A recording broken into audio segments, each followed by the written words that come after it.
You earn $150,000 a year, yet you just lost your fifth bidding war to a retiree who has not clocked into a job in over a decade. The W-2 income is no longer a standalone wealth-building tool. It is merely a liquidity pipeline for existing asset holders. The National Association of Realtors Generational Trends Report confirms this structural reality. Baby boomers currently consume 42% of the national housing market, forcing millennial home ownership to plummet to a historic 29%. Your highly taxed paycheck is fighting a losing battle against capital asymmetry. Let us dissect the cold math of this systemic architecture.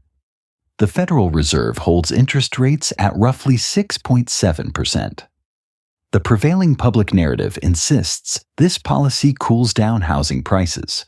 In data from the St. Louis Federal Reserve reveals the actual mechanics.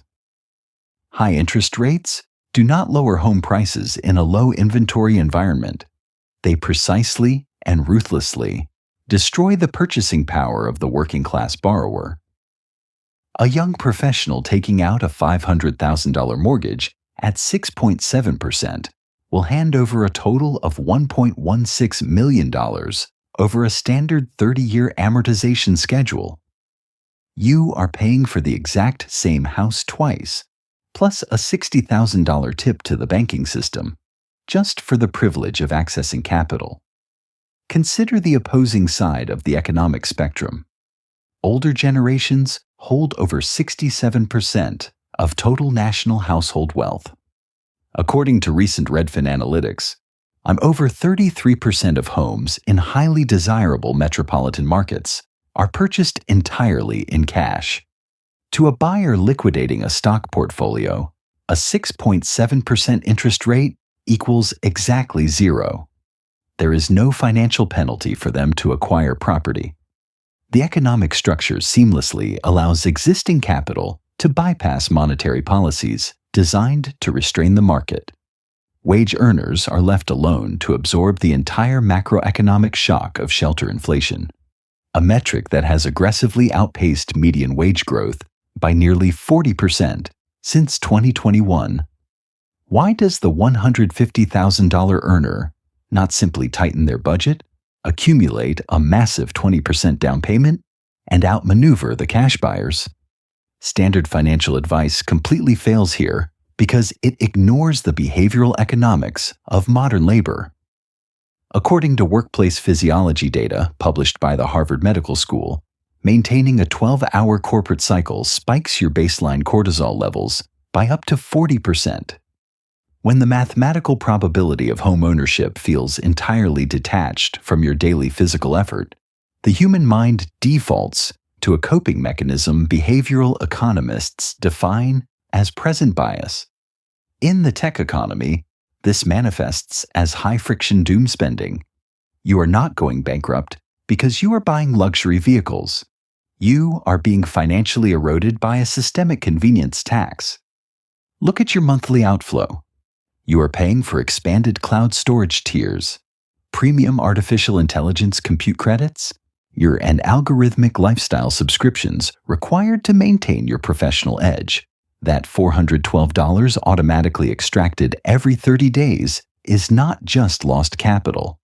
It is the exact equivalent of 2 square feet of your future equity evaporated every single month to fund an algorithm that predicts when you are too tired to say no. The Massachusetts Institute of Technology report on algorithmic pricing, consumer sensitivity demonstrates that dynamic pricing models actively integrate behavioral data to increase prices by up to 14% when they detect high-friction user states, such as post-work exhaustion and routine disruption. You accept surge pricing for dinner delivery because your cognitive bandwidth is entirely depleted. You are actively funding the algorithmic infrastructure designed to extract capital based on your daily fatigue. Modern digital interfaces bypass your analytical thinking, creating a behavioral slipstream where zero-resistance consumption is the default. Saving capital requires monumental daily willpower. This unseen convenience tax silently consumes up to 20% of a high earner's net income through continuous decision fatigue cycles, ensuring you remain perpetually stranded at the starting line. Stop internalizing this as a personal moral failure. You are simply losing a microscopic daily war against highly optimized consumer architecture designed to deplete your liquidity. To defeat the cash reserves of older generations, you must pivot from emotional fatigue to tactical defense. You have to reverse the behavioral architecture of your own life by choosing the high barrier path for spending and the frictionless path for building. Execute the strategy of inverse budgeting. If consumer applications make spending effortless, you must engineer a distributed denial of service attack on your own consumption habits. Your future equity contribution must evacuate your primary checking account on day zero, the exact moment your W-2 paycheck clears the bank. Route this capital immediately to an entirely separate banking institution where funds take a mandatory 48 hours to transfer back. Do not attach a debit card to this new account. Do not install the banking application on your smartphone. You are intentionally creating a high-barrier obstacle course for your own emotional consumption, while simultaneously constructing a frictionless, automated pipeline for your asset accumulation. But hear this personal warning before you proceed. Hoarding cash in a digital bank is a temporary shield, not a final destination. If inflation surges past your 4% savings yield, your parked capital is still quietly bleeding purchasing power. Saving alone is a mathematical trap. Here is how you deploy that shielded capital. Attempting to purchase a newly built, turnkey property in a saturated coastal hub using a standard W-2 income is mathematical suicide. That is the playground of accumulated wealth. You must play an entirely different game. You must execute geographic arbitrage. Migration data from the United States Census Bureau demonstrates that smart capital is shifting away from artificially inflated urban centers. It is moving to emerging markets in states like Iowa or South Carolina. The driving factor is not just the purchase price, but the structural holding costs. The effective property tax rate in South Carolina is 0.57%, compared to the brutal 2.5%, grinding down buyers in Texas. You must align your capital with favorable municipal tax codes. You leverage the structural rules of the system against itself. Instead of drowning in the attempt to save a traditional 20%, you utilize a Federal Housing Administration loan.